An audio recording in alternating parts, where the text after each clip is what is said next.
Hello and welcome to my second track guide for F-Zero 99. Today we'll be taking a look at Big Blue. If Mute City is F-Zero's most iconic venue, then Big Blue is right behind it. And while Mute City 1 is a pretty basic course, all things considered, Big Blue is a more complicated course that requires more thorough strategies and planning. As always, this guide is meant for newer players or players trying to improve their skill level and place higher. There may be things in this guide that I talk about that you already know, in which case that is awesome to hear. And before we get started, please leave a like on the video and subscribe to my channel if you haven't. It really helps me and my videos a lot when you guys show support like that. I really appreciate it. Without further ado, let's get into the guide. Unlike Mute City 1, where most people end up in the middle of the pack and are fighting to survive, with Big Blue there's a lot more variables in place to determine where you are. But positioning is very important in this course.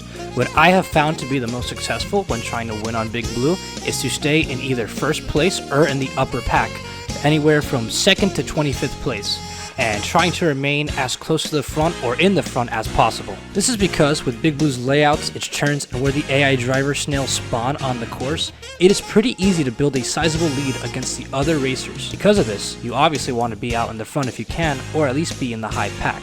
And being in the high pack may be a lot more viable for a few reasons. Reason number one is, if first place messes up pretty badly, it can be very easy to capitalize. Because you are so far ahead of everyone else, all you really would have to worry about are a few other players and just avoiding the AI drivers to catch up. So you just need some good driving and all of a sudden you're out in front. The other reason, which I find to be a lot more valuable, is what I call spark bagging, a term I kind of loosely took over from Mario Kart 8 Deluxe. Spark bagging involves intentionally staying in a lower placing just to collect the sparks and boost into the Skyway. In Big Blue, I have found it to be very successful to use the Skyway as much as possible, way more than the other courses. Typically, you'll use 2 or 3, maybe even 4 Skyway Boosts during a match, I find. However, if you're in that upper pack position in Big Blue, you will usually only have 1 or maybe 2 Skyways. However, if you are able to use a Skyway Boost when you're in 18th or 19th or even higher, and you combine it with an extension, it is very easy to shoot out to first place or at least a top 3 position. From there, all you will need is really good driving, energy management, and you can place first very easily. Even if you are not in a high pack position, a Skyway can change the entire fate of the race in an instant on Big Blue. If you are able to, try and save a Skyway for the 4th lap and to use it on one of the main extensions on the course. Doing this will almost always net you a high placing regardless of wherever you started. In terms of where to use the Skyway Boost, that is a bit of a harder question. I have found that on Big Blue there's not really a bad spot to activate it. However, there are 2 spots on the track that I usually activate the Skyway Boost if I can. The first one, the red star, you can activate either right before, during, or right after the pit area at the beginning of a lap. The reason I would activate it there is because you get into the extension on a few turns later, almost all the time. You also get a few boosts on the actual Skyway itself, which is always really nice, and it usually drops you off in a very favorable position because you are skipping quite a large portion of the course. The next area I would activate it, the orange star, closer to the bottom near the finish, follows the same general principle. You cut out a quite large 90-degree turn and usually end up right by the ice patch right before the finish line, in which case it is a lot easier to straight up boost to the finish line. It is a bit of a cop-out, but you could generally activate the Skyway anywhere on the course as long as it's not a pure straightaway like that area right before the finish line and into the pit area. If you can, try to activate it during or a few moments before a turn to kind of maximize the amount of time you can spend in it and also the amount of course that you could skip. But again, there's not really a very wrong place to activate the Skyway on Big Blue. It really just depends on where your placing is and your position. If you are unable to maintain a high position in the pack, I would honestly adopt a more go-for-broke aggressive playstyle of using a lot of boosts, trying to cut ahead into the middle of the pack or higher up in the pack. The reason for this is, not only are you catching up, but you're also going to be collecting a lot of super sparks along the way, hopefully, which could then lead you to activate the Skyway Boost, which could always propel you right to the front on Big Blue. I know I've talked about the Skyway a lot, but I have found it to be pretty essential in almost every strategy on Big Blue to place high. Think of it as a bagging course, like in Mario Kart, something like Donut Plains 3 or Mario Circuit 3 in 8 Deluxe.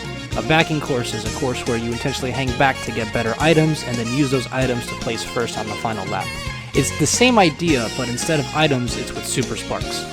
Now, as always, there are areas on the course where you would want to use your machine boost more than in other areas.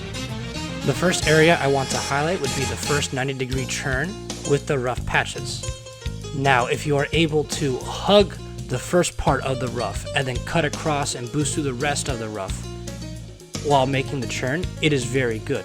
But you could even boost through the first part of the rough and then cut across the second part of the rough while still boosting to be even faster. The next two boost areas are very close to each other in proximity.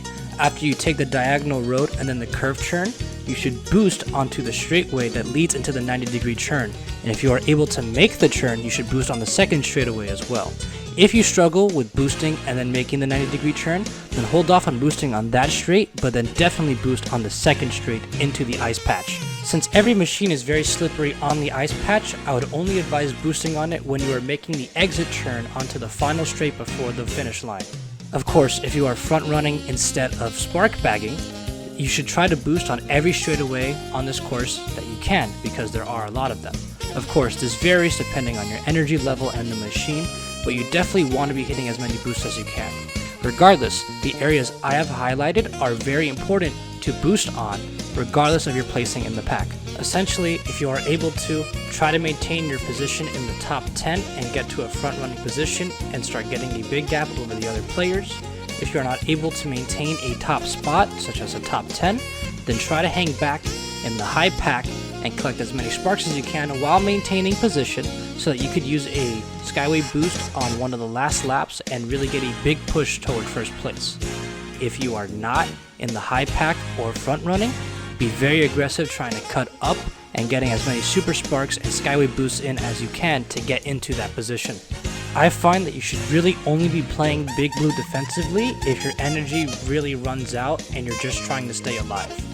Of course, like the other tracks, if you're able to be defensive and score a lot of KOs to increase your energy meter and then boost all at once to try and push far ahead, that can work out too, but generally I don't see a lot of success doing that in Big Blue.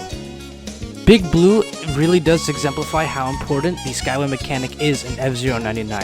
Having a smart Skyway strategy on Big Blue will almost always result in a high placing. Even if you do not have the Skyway though, there are still things you can do to place high on the track, with smart boosting and aggressive driving.